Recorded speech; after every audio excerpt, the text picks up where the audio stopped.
Are we there? Hey everybody, it is Mark Pachetti here with a legendary copywriter that you may or may not have heard of, Rick Duris. Say hey, Rick. Hello, Mark. Hello, everyone. How are you? So it's interesting. I met Rick back in the Warrior Forum days, back when it was actually relevant. Uh, not so much. It was very vibrant. It was a great, vibrant community, and I loved the diversity and the diversity of opinions, and it was really good. It was good. So, Rick, you're a master at so many different forms of copywriting and business entrepreneurship. You've seen all of the trends come and go. You've been in it since before the digital age. Mm-hmm. You've seen the copywriters come and go. What's going on with today's copywriters? How would you describe today's copywriters? And what do you think? Because everybody asks, how do I get more work? How do I get high ticket clients? How do I, create agreements and proposals that work for everybody so that I trust and know that I'm going to get my back end? Where would you assess today's copywriters, first of all?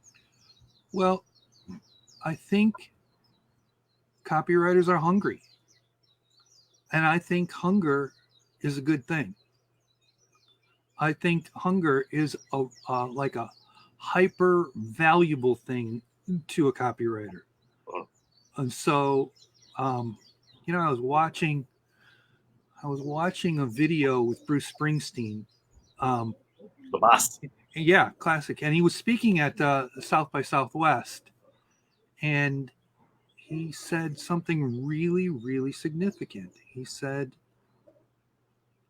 you want to stay hungry. You want that. That's actually something that's really great, and if you I don't know if you're a Springsteen fan, but if you look at his body of work, it's all about survival. Yeah. It's all about hunger. It's all about escape. Like, how do we get out of here? And his 2001 album, The Rising. Yeah, he came out with that after 9/11 because he was hungry to create unity, to create community, to get people talking about a positive message again. And he was really is such a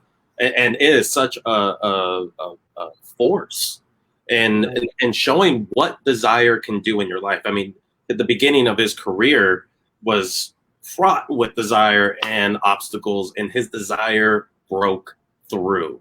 So absolutely, desire is huge. Do you think there's too many copywriters in the business right now? No. Do you think enough? Maybe there's not enough good ones. I don't know. Like there's a rising, like a bubbling up of competency that takes time. So there may be a lot of copywriters in the market, but there's not a lot of great ones or a lot of good ones. So there's a lot of room for a lot of room. I wouldn't write it off because it's too crowded out there. And I mean, hunger is something that's internal. It's not something you get from looking around. You just don't. It's something that you're driven, right? You're driven to put food on the table. You're driven for your family, for your friends. It doesn't matter. If you genuinely want to make an impact in the world, if you want to help people, you have to have that drive, that desire. One of the things, Rick, because I don't read copywriting books, my desire to help people allowed me to focus my research, my time to learn about the market, learn about the dog whistle language, learn about what stories are people telling about the problem we can help them solve. That's the information that I read.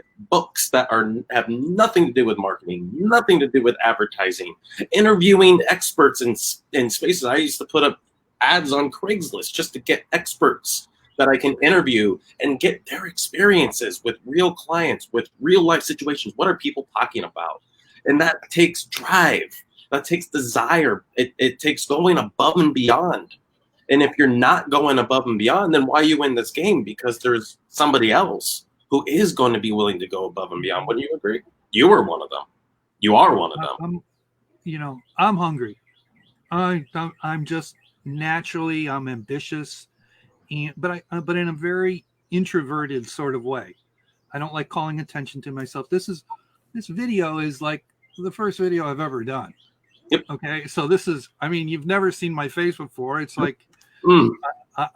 and if I go back into my cave, I'm actually in a tent right now. But if I go back into my cave, then I'm okay. I don't need the attention. I don't need the adulation. I'm looking for the benefits for my client, and the biggest benefit is for me to stay in the background, and that's how I've just played the game all, for the last. This is an interesting little rabbit hole, because you are not the copywriter that has, like Kevin Rogers, like John Carlton. You don't need it. You don't need it.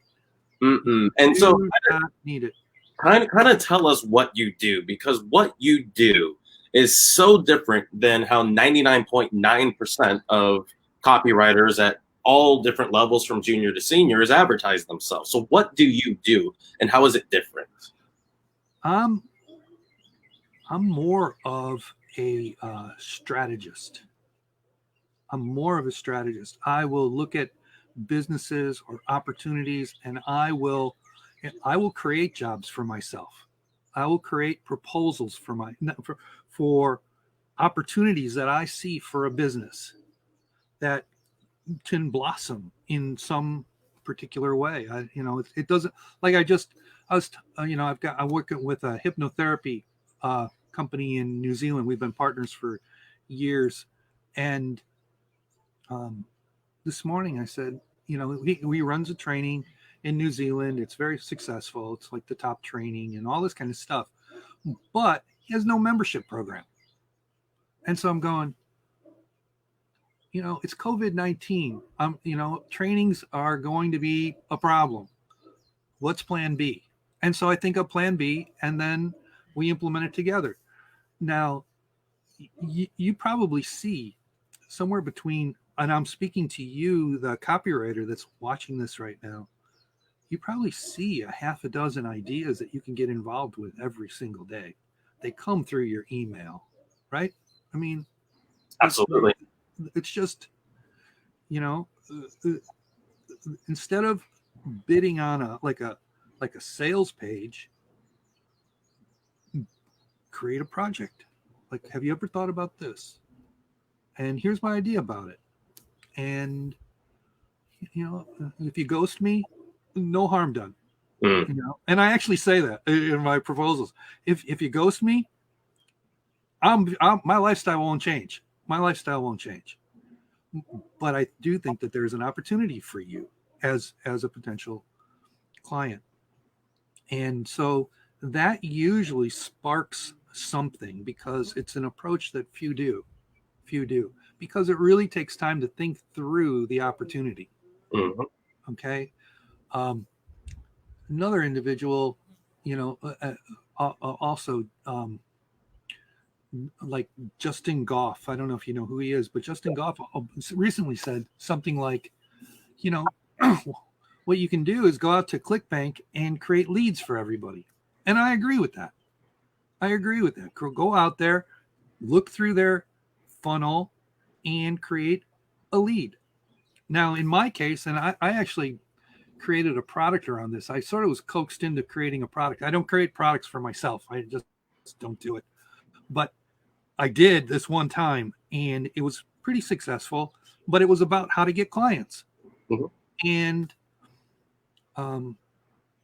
I don't know if you remember it, because I promoted it on Warrior Forum for a while. I do remember. And it was a very simple idea. I know you look at someone's page, you copy it into Snagit, you make a couple of changes and say, try this. It's just a test. Mm-hmm. And more often than not, in my case, that works. Now, there's good ways to do it and bad ways to do it, and there's a little finesse that you have to incorporate. But the point is that you're creating value for a potential client. Absolutely. Okay? In NLP, they have this NLP, neuro-linguistic program. They have this precept that says, you go first. If you want a client, you go first. You have to be willing to put it out there that, you know, you're available and you've got a great idea. You've got great, you know, copywriting chops, whatever it is. But you go first. You create the value first. And you know, I saw this again in a different way with Brian Kurtz wrote an email the other day about like the 5 ways you get paid, and I was like, yeah, I do this. This, you know, this is what I do. And his idea is, you're out there and you're like this Johnny Appleseed. You're planting ideas. You're always planting ideas everywhere you go. You know, whether it's the local restaurant or whether it's a fellow copywriter. Mm. And you just like, I got an idea for you. I wake up with like a dozen ideas like that. Like, I got an idea for you. I remember you often reaching out to me with, hey, I have an idea. Let me know when you can talk. Yeah. Now, you probably, 9 out of 10 of them, you probably didn't take action on, but maybe you created this hybrid, or maybe you took a different option that influenced. I don't know, but you know, it's a memorable experience. You're creating something that's memorable for someone, because they're not, everybody's looking to take, right? Like, give me a job, you know, I want a job. And that's natural because you're hungry. I get that. But there's this transition that you make where you're actually going, I'm coming, and I hate to sound so metaphysical, but you're coming from this place of abundance. Yes. You're coming from this place of abundance. Like, you got more than enough ideas. You got more than enough. And, you know, during this COVID thing, you know, there's a lot of people out there and they're thinking so linearly, so myopically about, okay, this is what I've got. When actually it's a lot bigger. You've got more. And that's, you know, coming to that realization is a bit of a breakthrough. I mean, well, I first got exposed to this idea of abundance generation or idea generation.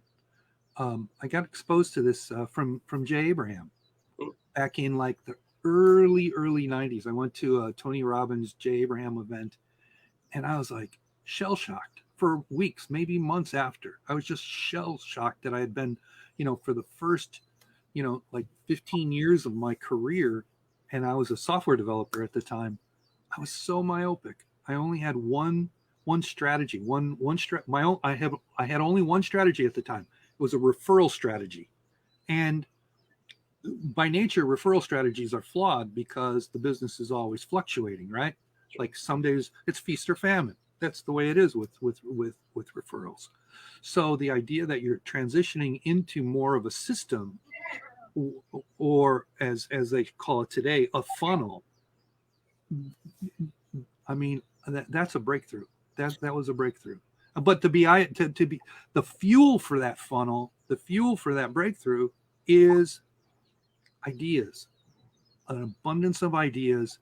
You know, I was talking to my friend here at the farm, and she says she was either rereading Alice in Wonderland, but she was thinking 5 impossible ideas before breakfast. And I'm going, yeah, that's my goal. It's rare that I hit it, but it's 5 impossible ideas. And, you know, you're hitting something that is prevalent in a lot of copywriters' minds. Like, for instance, I was talking with another copywriter in this group, talking about the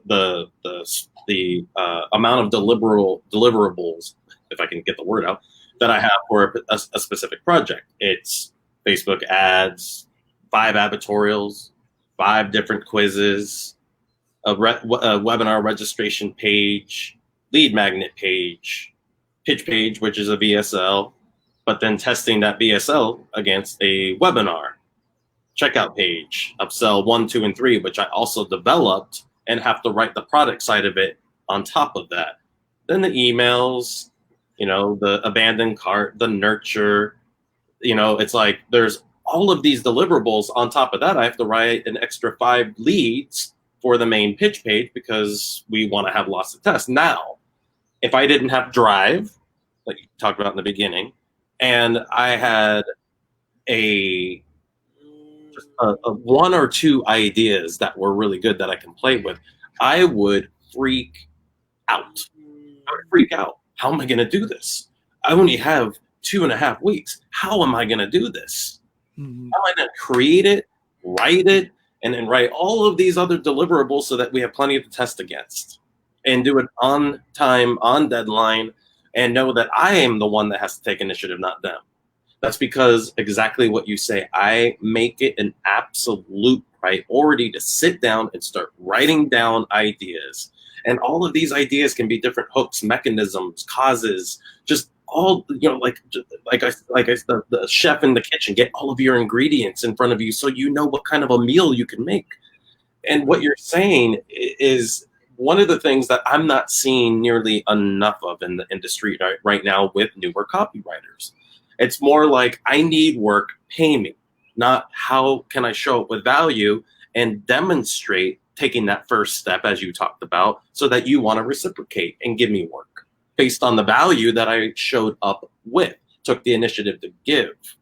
Why do you think it's difficult for people to switch from that scarcity mindset of, I need work now, pay me, please, I need work, I'm a copywriter, hello, to I'm an abundant person, I'm going to find the right ClickBank campaigns, controls to write controls for, send it off, start developing relationships, start presenting value in the marketplace? How do you make that shift?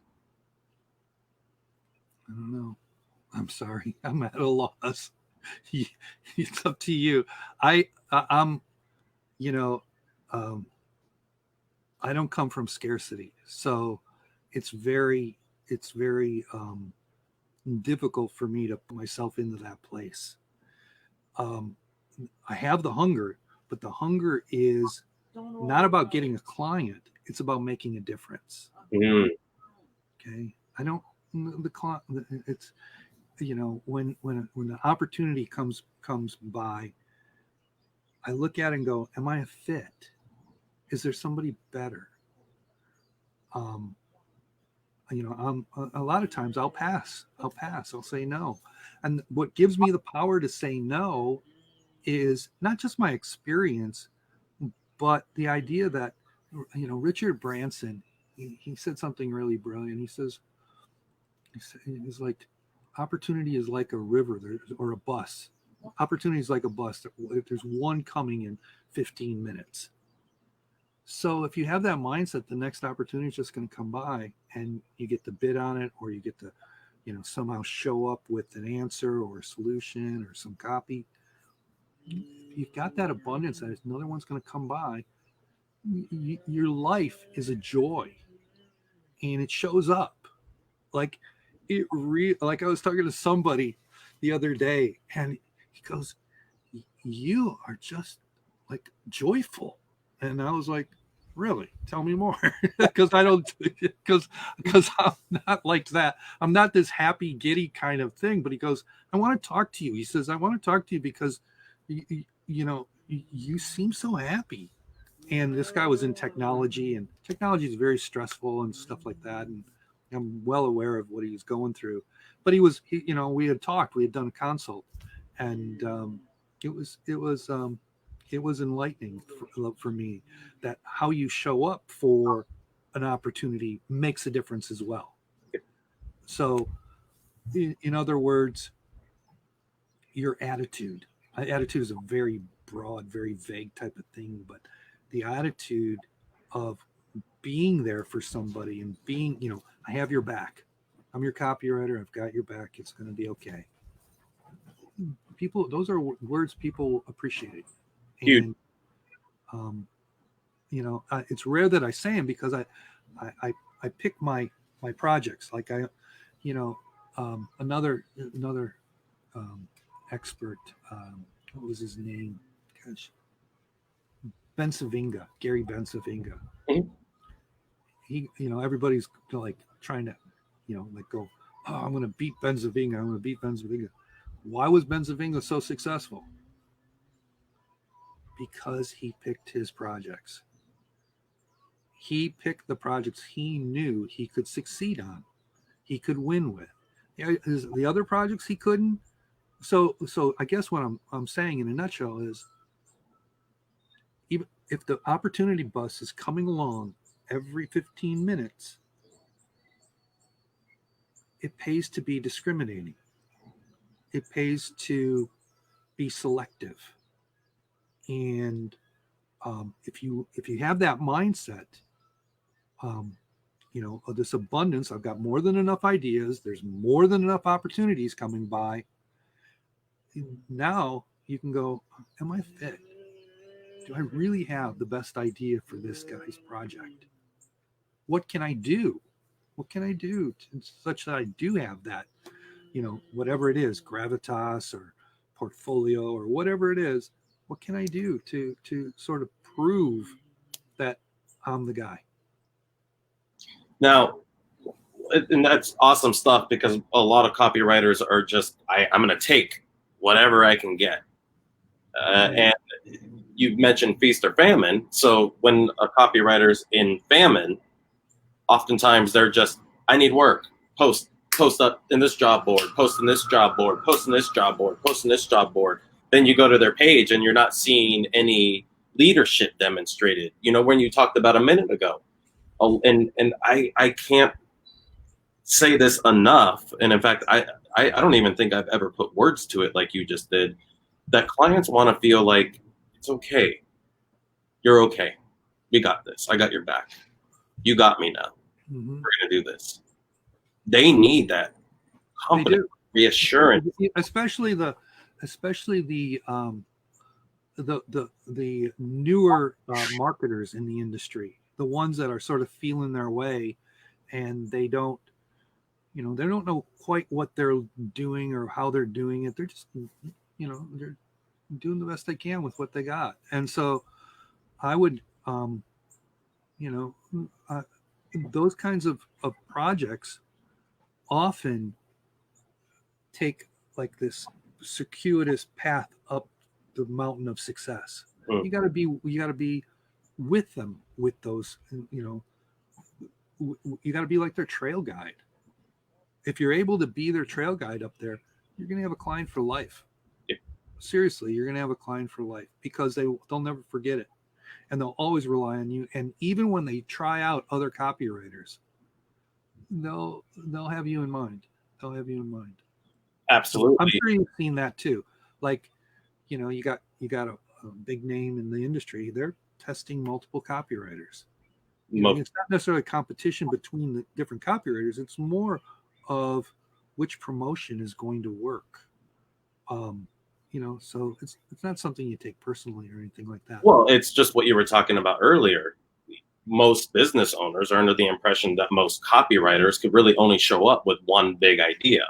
So they want to test lots of different copywriters against each other. But when you can demonstrate developing your relationship and developing copy campaigns, funnels, that you can not just have this idea, but you also have this idea, this idea, this idea, this idea, this idea. Like, why write 5 different leads with 5 different ways of getting into the conversation? Because we all self-identify, prospects self-identify in different ways. So we need to see what works, what wins. It's such a self-sabotaging thing for copywriters and the clients who hire copywriters to only test a single piece of creative. Because what happens when you get data back? Where are you going with that? What are you doing with it? But when you have more data to test against, more data coming in to compare against, then you're like, oh, this didn't work. Look at that worked. Oh, we're going this way. And again, that's demonstrating that you have the client's back. Now, I want to just pivot for a second, because you mentioned in the beginning, you don't do these things. We've never even seen each other on video until right now.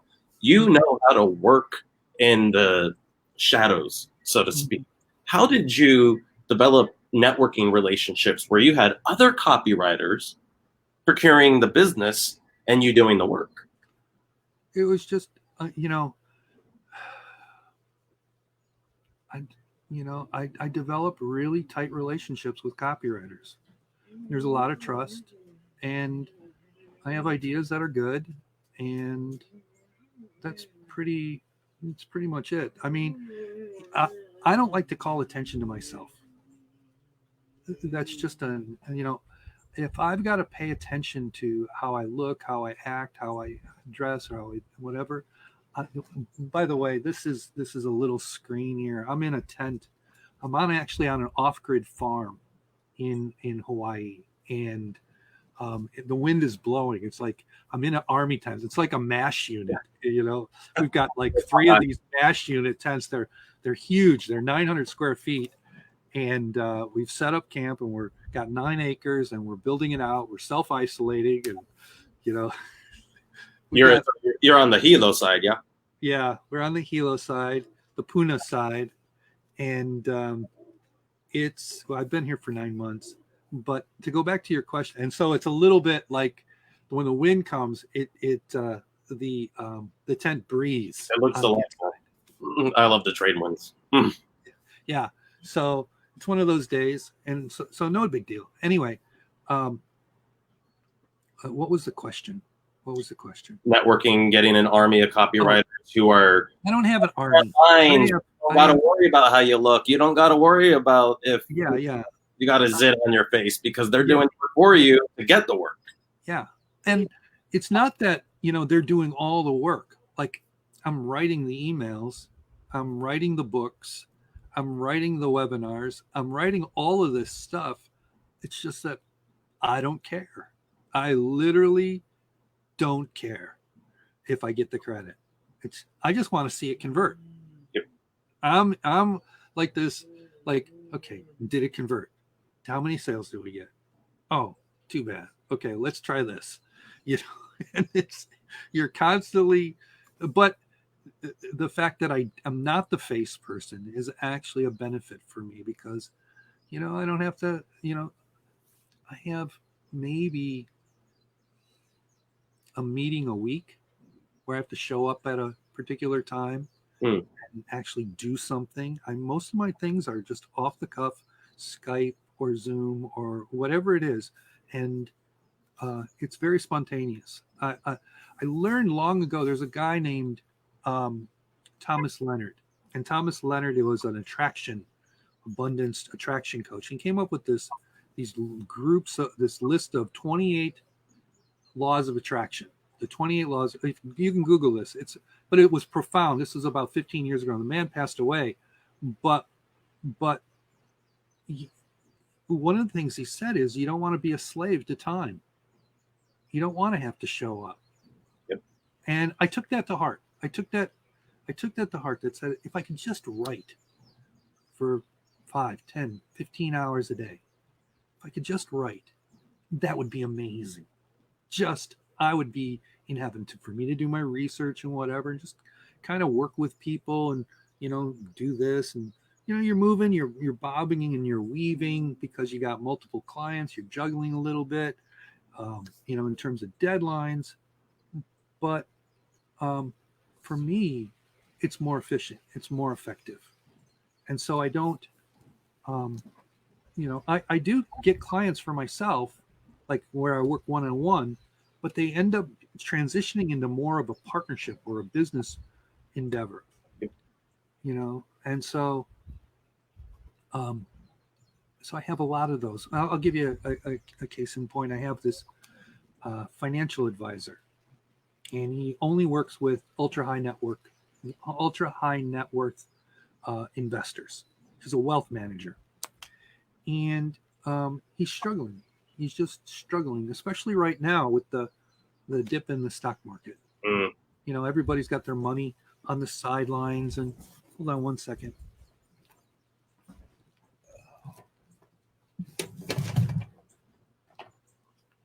Oh, that'll work. So everybody's got their money parked on the sidelines. So, we're brainstorming ways for him to, make a difference. And he's very much like me. That's really interesting because all he wants to do is manage people's wealth. He doesn't want to be a guru. He doesn't want to be an expert. He doesn't want to be anything that has a face on it. He just wants to sit in the background and manipulate people's portfolios so that you maximize, maximize wealth. And so, we're brainstorming, and those idea popping will transition into projects where you get paid, and that's how I work. It's like, well, let's try this, and a lot of people will say, well, don't work on spec. Well, if you created the idea and you believe in the idea, why wouldn't you work on spec in that context? Why wouldn't you do it? It makes no sense. Take a little bit of responsibility, and you'll feel good afterwards when it converts. Trust me. Absolutely. I just built a Mew now. No upfront money, lots of hours, unbelievable amount of copy that I needed to write in order to get every aspect of the funnel having multiple test points. Did you create the idea? Mark? Were you the guy that was like the catalyst? The front end supplement and the 2 supplement upsells, yes. So I believe in it, and the people that I'm partnering with, even though it's on spec, the people I'm partnering with have moved mountains in digital marketing, not in health. This is their first foray in health, but they've moved mountains. And I know that the work that we're going to do, that we've done, is going to be successful. We've had our launch delayed a few times. Now our official launch is Friday, this coming Friday, where we're going to hit Town Hall and Newsmax, and we're going to have a bunch of different Facebook, a bunch of different campaigns going. Facebook's already going. But you were the catalyst. Yes, what you just said is so the truth, because now I get to take that drive that you talked about in the beginning, and I get to apply that drive into something I'm passionate about because I created it. But I did not, but because we're partners, I am not the one who put the $500,000 into the stock for the supplementation. The partners did. So that's their Annie. That's their Annie. They're having 5,000 bottles. They're going to do, that's their Annie. So, and there's ways to sort of minimize their Annie and, minimize your Annie too, just to test the market. For instance, I'm working with a gentleman, and he's a restaurateur. And as you know, restaurants are dipping right now. So he wants to put together this program that, puts people, in business, in terms of being a restaurant. And I looked at him and I was like, I don't know. It doesn't sound like this is the right time for that. Let me give you a better idea. Why don't you put together a COVID-19 restaurateur survival guide? Stack it with lots of great content where you overwhelmingly help them with all the finances of it, all the logistics of it, all the negotiation tactics, because you're going to have to negotiate these lower prices. All of the new marketing. You're going to need new, fresh marketing because you don't have cars in your parking lot. You don't have tables. What are you going to do? That kind of. And he was like, "Whoa, that is an amazing idea." And I was like, well, "Let's do it. Let's put it together. It's not that hard." Nope. He was thinking of this huge project, and I just got this little thing that says, "Put together a survival guide." You don't even have to have the best survival guide. You just have to have a survival guide. And if the idea has merit, then build it out into something incredible very quickly. And, he's running with that right now. I don't know the results, but I just work in a lot of different things where I just enjoy it. I like the variety. I've spent time in all the beach cities. I spent time in all the big metropolitan places. I've spent time in the mountains. I've spent time. I'm in a farm right now. I'm building out a farm with a family, and we've got 9 acres and goats and chickens and cows, and we're going to build out a dairy, an organic dairy, off-grid organic dairy. Sounds difficult. It is difficult. Trust me. It's That's what totally it's funny that you're saying that. I have a webinar with a friend down in Ashland, Oregon, at the bottom of the state.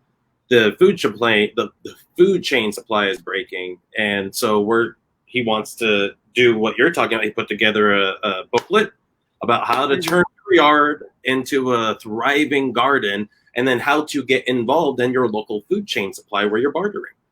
So, I mean, what you just talked about is similar to what I helped him do yesterday. Now we have an event page that's already being blasted in Southern Oregon for this live event, and to give a donation link and the link to purchase the booklet, and even set up consultations with him.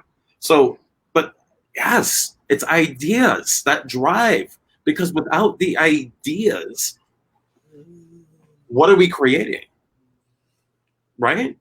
So if us copywriters don't come up to the plate with fresh, new, viable, relevant ideas, we don't get hired. We certainly don't get rehired. And that's not how you create sustainability in your business. And that's certainly not how you do what you've done, and I've done to a lesser degree, but certainly have done plenty of, which is having lots of passive income. Because when you do that spec work, you do that initial work, then you get paid for it for years to come. And then you get to achieve what you talked about, not being on anybody's clock and time. Let's summarize this. How would you summarize this? You've talked about reaching out to business owners who have controls on ClickBank or various places.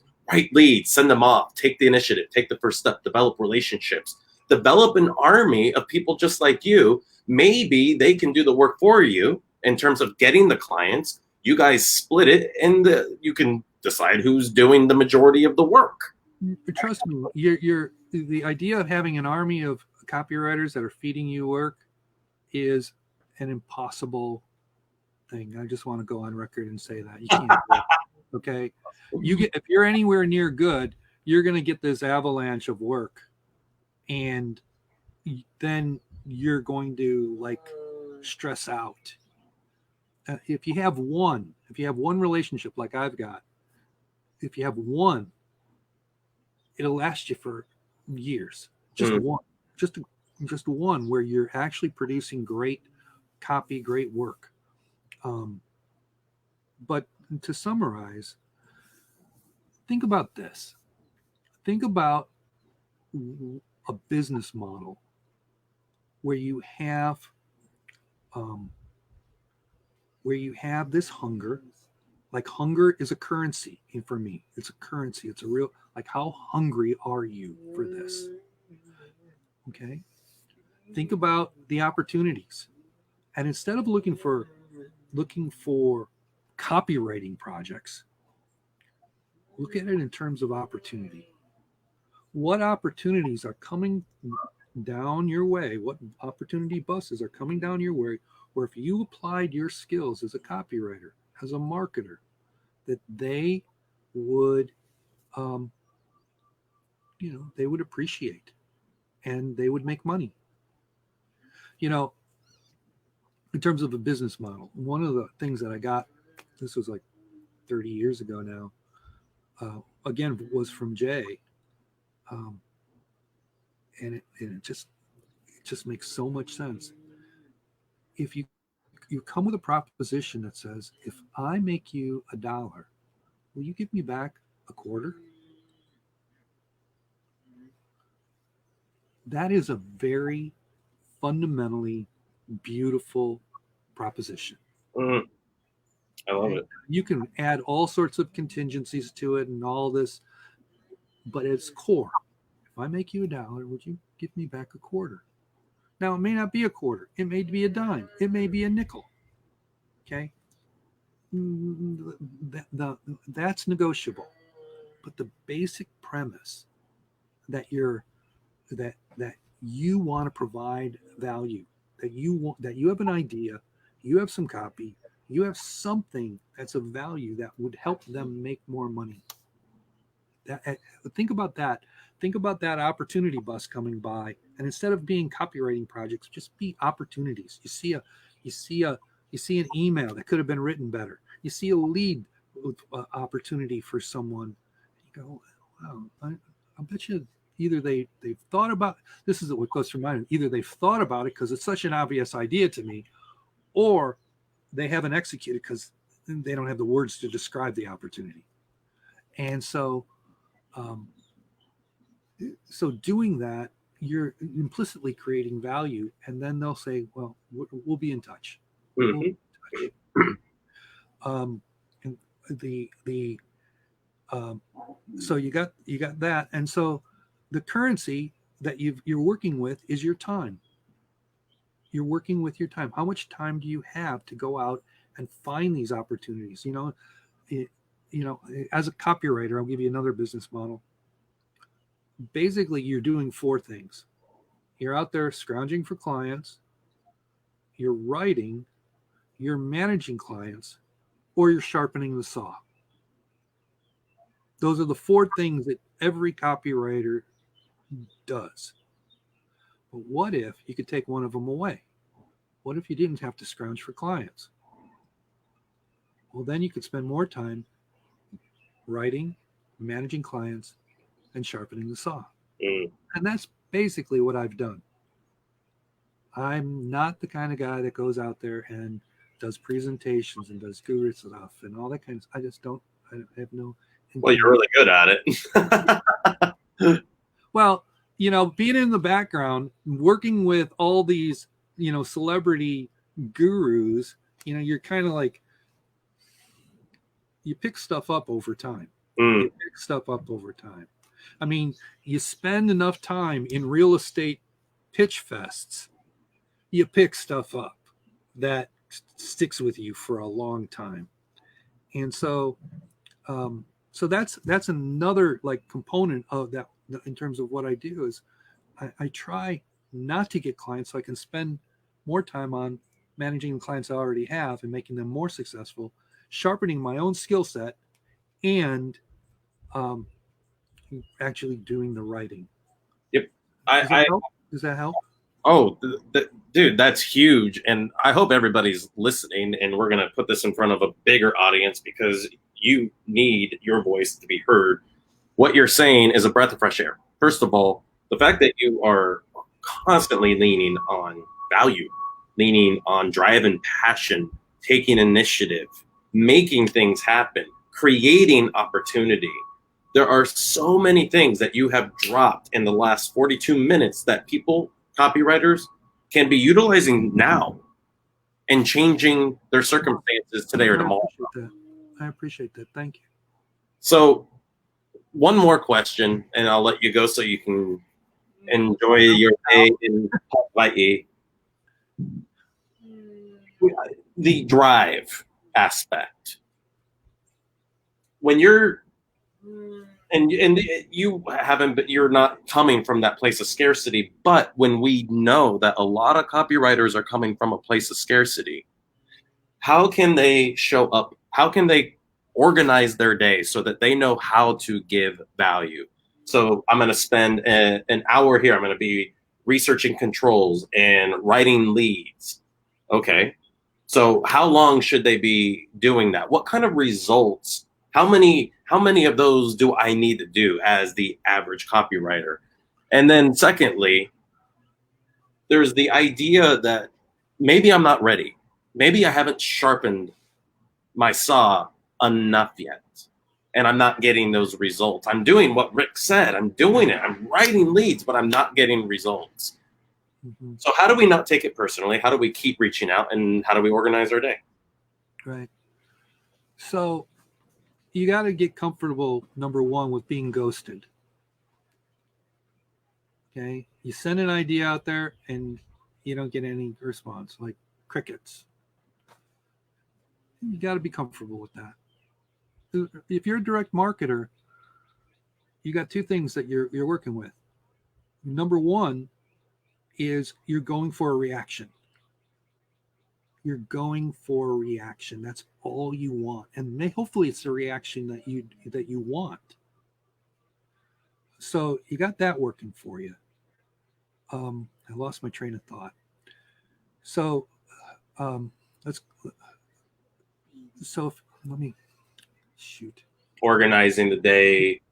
Yeah. The second thing is you got your passion. So let me put it to you in a different way. If you're not having fun writing leads, like, have you ever gotten a project, Mark, where you do it for nothing just because it was so cool? Yes. Often. What if that showed up every day? What if you had these projects that are so cool and you didn't care whether you got paid? That's what I'm talking about. Just the fact that I have my ability to write something that can get a reaction for the people and help and move energy and create momentum. Just the fact that I can do that, I don't have to get paid. I don't always have to. I mean, first of all, hashtag get paid. We always want to get paid, but sometimes, we get paid in other ways, and sometimes those things lead to future. Well, let's talk about that. Let's go. That's the Dan Sullivan, Joe Polish, Brian Kurt's way of framing, and maybe when you push this out, you give them a link to this idea that you get paid like 5 different ways. You get paid 5 different ways in life. You get paid based upon, let's just like a referral. Someone gives you a referral. Someone says something nice about you. That's getting paid. Folks on Upwards love to get paid in testimonials. Okay, I'm just that's just like one throwaway thing. So you get paid by exercising your knowledge, giving yourself an opportunity to exercise your God-given gift. Okay, you have this writing talent. Okay, and I'm speaking to you, the copywriter. You have this writing talent. If the world doesn't have it, what's going to happen? Not a damn thing. So get out there and just do it. Okay, the money will come. Trust me, the money will come. But as your chops get better and better and better and better, people will take notice. Now the question is, what do you do with getting noticed? Because that's the other way you get paid. You get attention. Attention is a way of getting paid. Someone calls out to you on Facebook and says, wow, that guy wrote a kick-ass sales letter for me over on Cult of Copy. And everybody points to it. Tell me you're not getting paid. Tell me that doesn't feel good. Yep.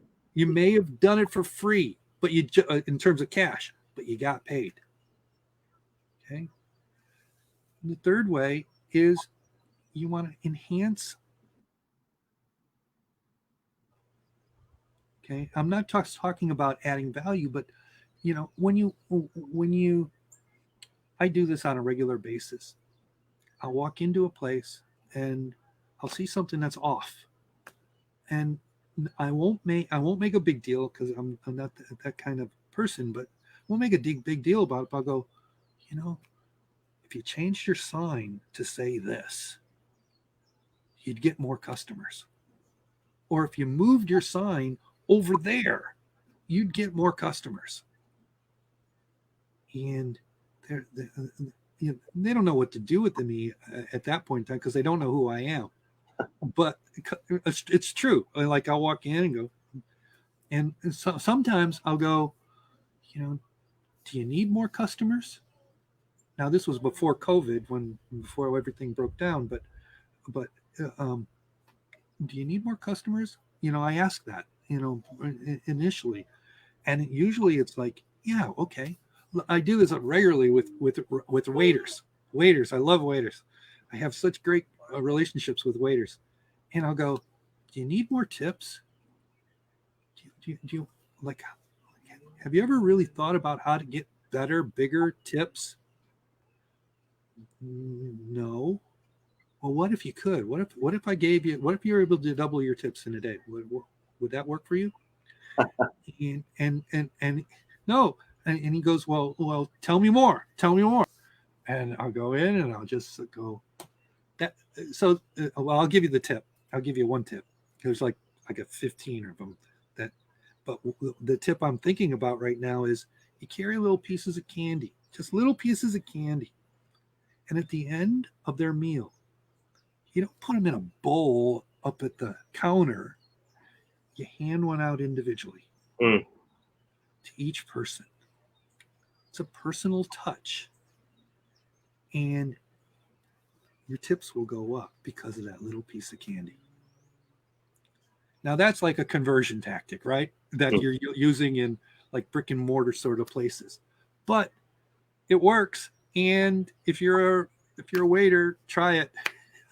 See what happens. Having waited tables for years, I can tell you that it is those little personal touches that it's like my tips were sometimes over $1,000 in a single night, and I tipped out like crazy.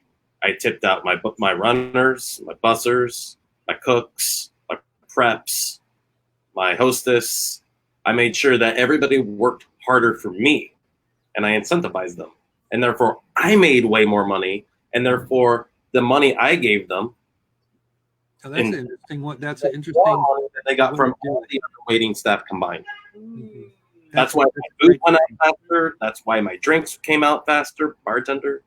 It's just because I knew that it was about paying other people first, and then I get paid. And if you're a direct marketer out there and you're listening to this, try incentivizing your contract workers in unexpected ways. So it doesn't have to be a lot of money, but if you just put $25 on an Amazon card and you gave it to and said, you did a great job. Here's an Amazon card. Have fun.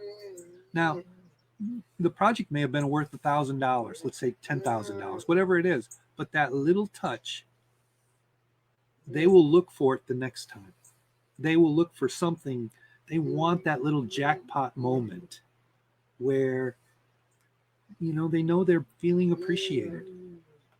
And again, appreciation is a form of currency, at least to me. So you're enhancing people's life. They're appreciating you. You're appreciating them. It's mutually,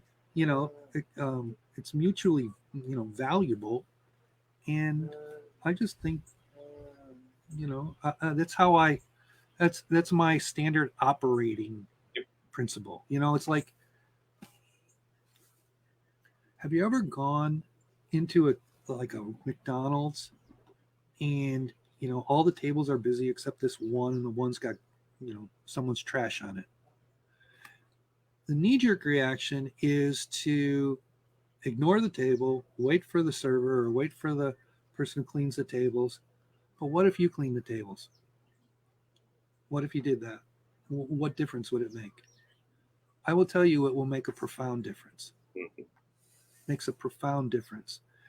It inspires the people, they see that and they go, wow, our tables are really dirty. We got to step up our game. That's what they're going through. Like, we should be doing this. Why are our customers doing this? And so they get all like, they get inspired. So I do that. I'm naturally trying to, around the farm here or with clients or partners, I'm constantly going, let's do this. Let's try this. And sometimes, imagine you have, ever see those old sci-fi movies where they have all the blinking lights on their computer system and they got all the dials? What if you were that little dial guy that says, let's try this, let's try that, let's try this, let's try that?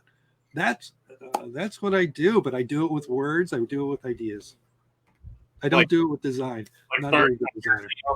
all the different panels, and they're moving all the different things. And what's going on back there? That's what you're doing. Exactly. So I'm I'm constantly trying to up my own game, up the people around me, up the customers, and for me it's a joy.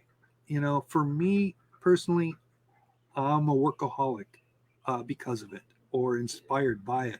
Can't tell the difference. All I know is I can't stop. I know I can't stop this train that I'm on, in terms of my thinking, in terms of my execution, and it's a joy. It's a joyful thing to be able to contribute somebody, especially if you're dealing with nothing but words. Being able to send an email out that puts food on the table for someone that's struggling. It makes you feel good to be able to do that. Years ago, I worked with a fitness guy, and he came to me and he says, "Oh, my launch failed and all this kind of stuff." And I was like, "Really?" And he goes, "Yeah." He says, I really need help. I got all this, my employees and things like that. I really need help. I need to fix this, and I don't know what to do. All I know is I've got this, a garage full of product. I thought my launch was going to be successful. I got a garage full of product. I don't know what to do. And I went, "Why me?" And he goes, "I heard that you're really good." And I go, "Well, I'm also pretty expensive too." And he goes, "It'll be fine. Trust me. I'll think about this. I'll think about ways to compensate you." And I get these off the wall ways of being compensated. Like I can use this guy's. He's got a condo. He's got a resort condo in Laredo, which is in Mexico on the peninsula. Laredo.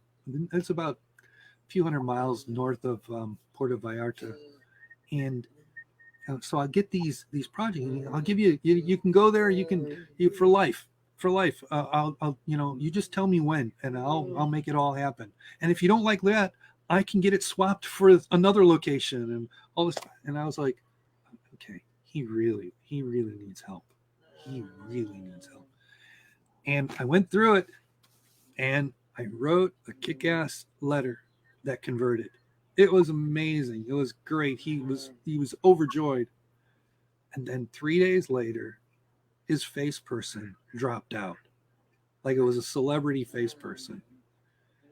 And she didn't want a conflict of interest between another project she was working on or something. And so she had to drop out. And he comes to me and he's in tears because he knew he was so close to converting. And he goes, "Rick, I need help. I still need help. I can't use this." And the whole thing was written around this face person. Yep. And so I came up with another idea, and it converted, and it converted very well against affiliate traffic. It was amazing. I don't want to go into it because it would give the idea away, but the point is that this level of appreciation, if you're working on projects and they're appreciating you, that's a form of currency.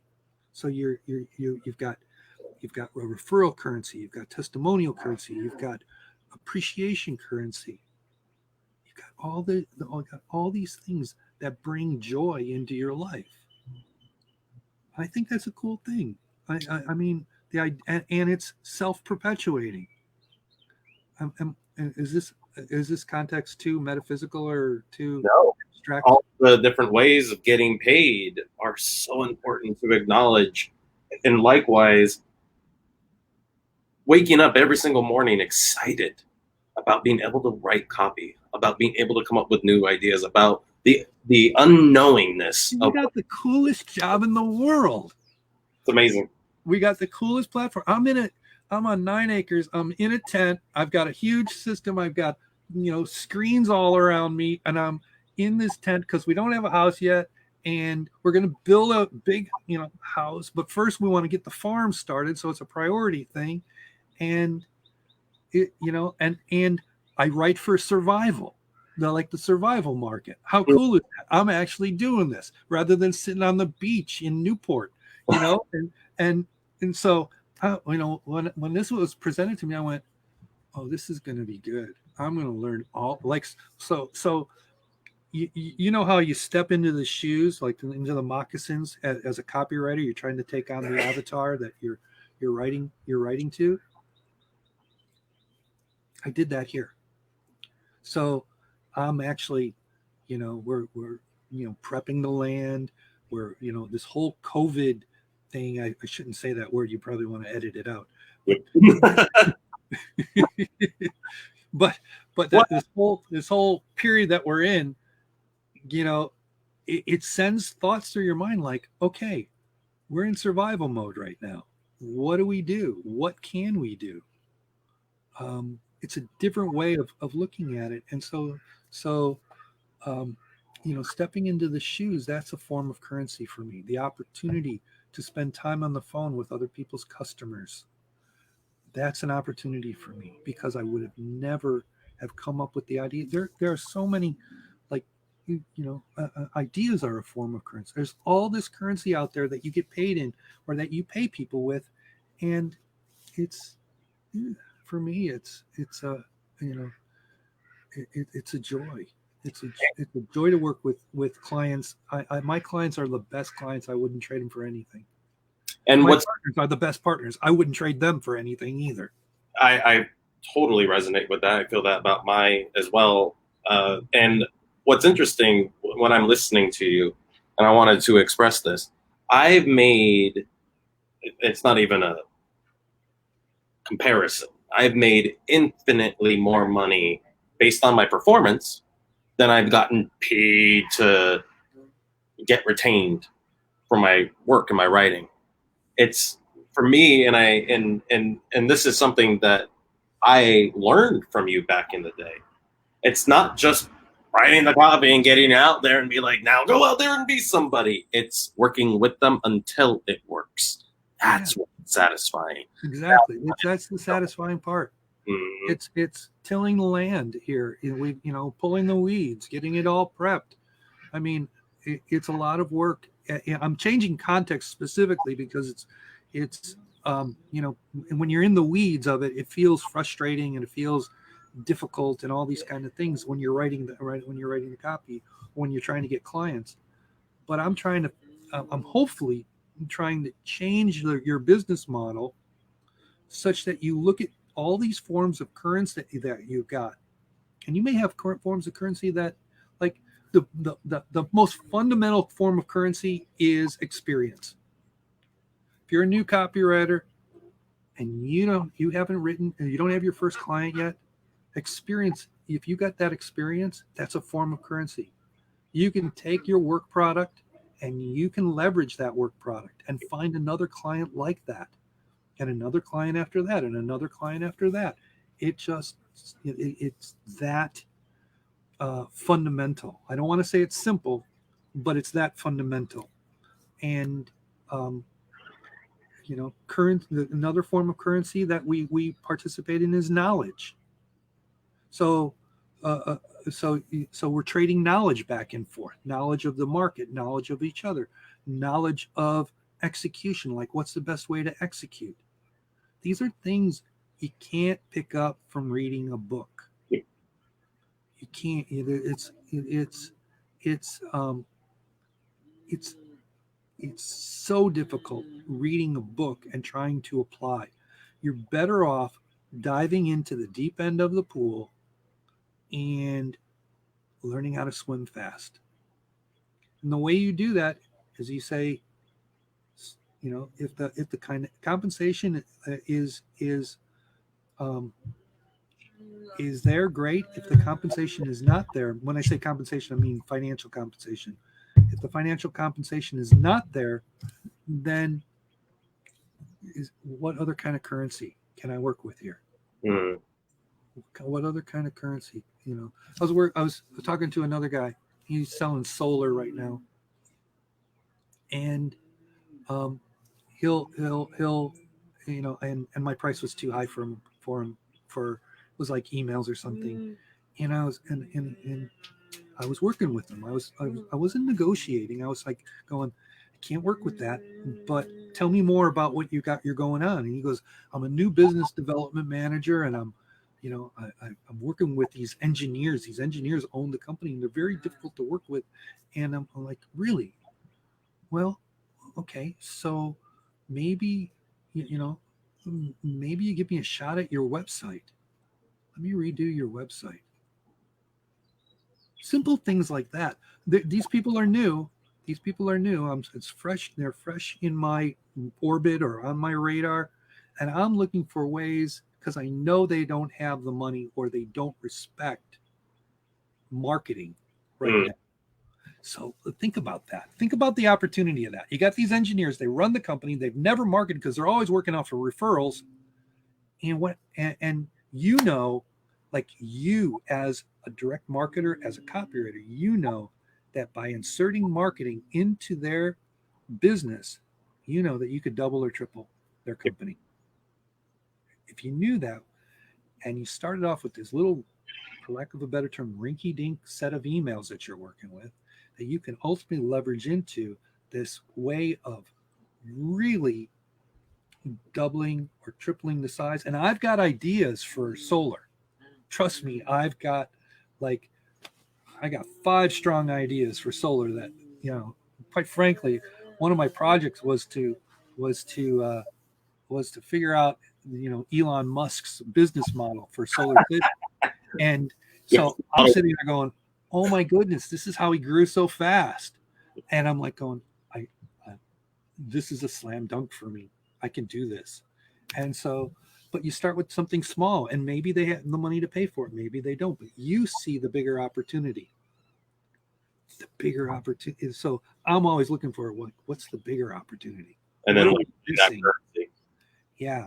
So we're talking about shifting your business model into a more of a, for lack of a better term, like a Forex, where you're working with multiple currencies. It's like, okay, I got all these different currencies I can manipulate here.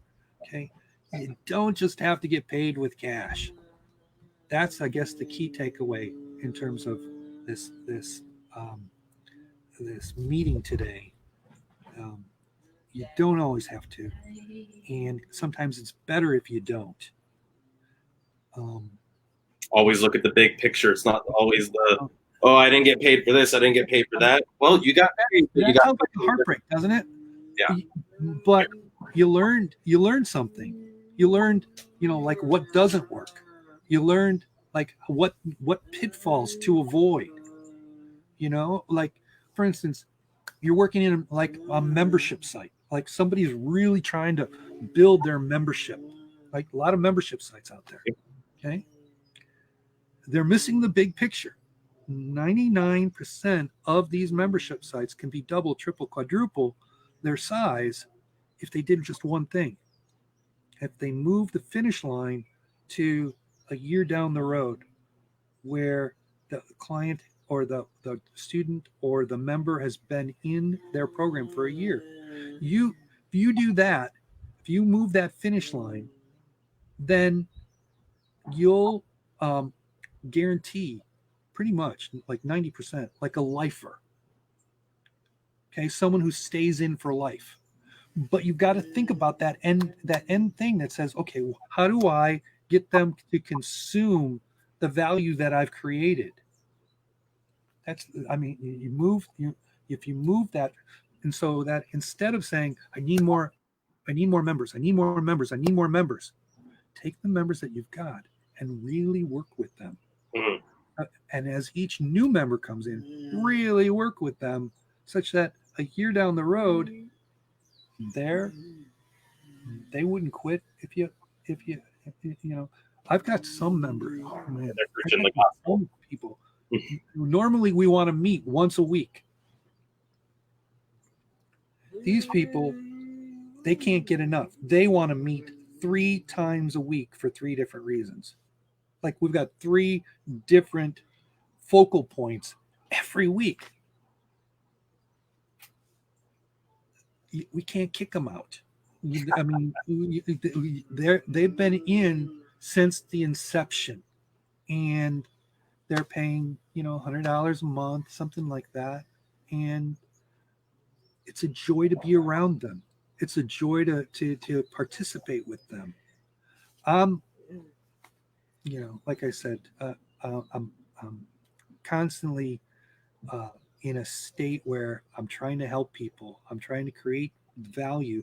And if you've gotten any kind of value out of this, I don't know, this conversation, If anybody has gotten value out of this, that's Rick, what I wanted. That's listening. what I'm hoping. I'm hoping I reoriented. If you're a copywriter, I'm hoping, hoping that I reoriented your.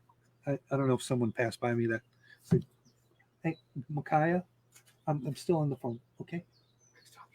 Rick's talking to Mark. Rick's talking to Mark. There you go. I'm also I also have a autistic. Go over there, my guy. Go over there, okay? You can walk over there.